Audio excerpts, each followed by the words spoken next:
Hello guys! So ngayon, ituturo ko kung paano gumagana tong triangle type identifier gamit si Python.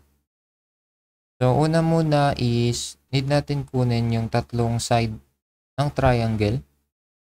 Kaya nag-declare muna ako ng side 1, side 2, and side 3 na variables.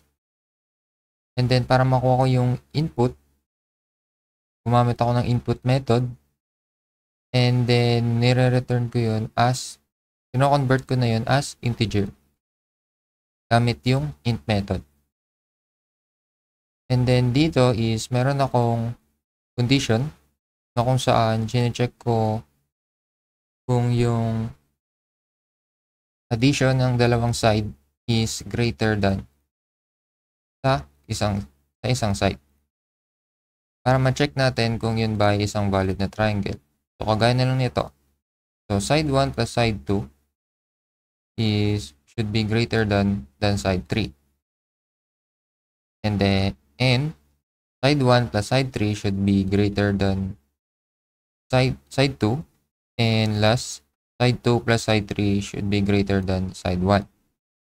So if lahat ng condition na to is nag-evaluate sa true, papasok lang tayo dito sa loob ng nested condition, na kung saan sa loob naman ng nested condition is meron uling condition na kung saan chine-check niya if si side 1 is equal ba kay side 2 and si side 2 is equal ba kay side 3. So if lahat sila is equal sa isa't isa, then i-evaluate niya, ipiprint niya na yung triangle ay equilateral. If hindi naman, meron pa isang condition which is else if. I-check niya naman kung si side 1 is equal kay side 2 or si side 1 is equal kay side 3 or si side 2 is equal kay side 3. Meaning, dalawang sides lang yung equal. So kung dalawang sides lang yung equal, ipiprint niya isosceles yung triangle. Kapag walang equal na sides, ipiprint niya ascalene yung triangle. And then, kung isa sa mga condition na to ay naging false, then hindi yun valid na triangle. So try natin i-test yung program.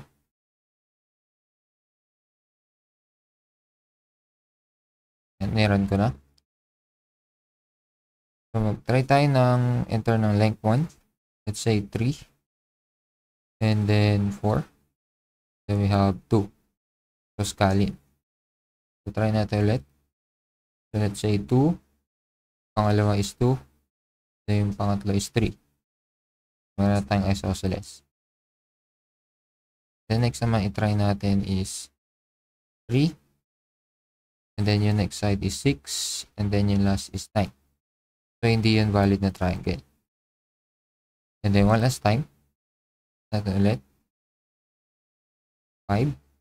5. 5. And then ang nireturn niya is equilateral. Since equal silang lahat ng side sa isa't isa. So yun lang. And thanks for watching. See you again guys next time. And peace.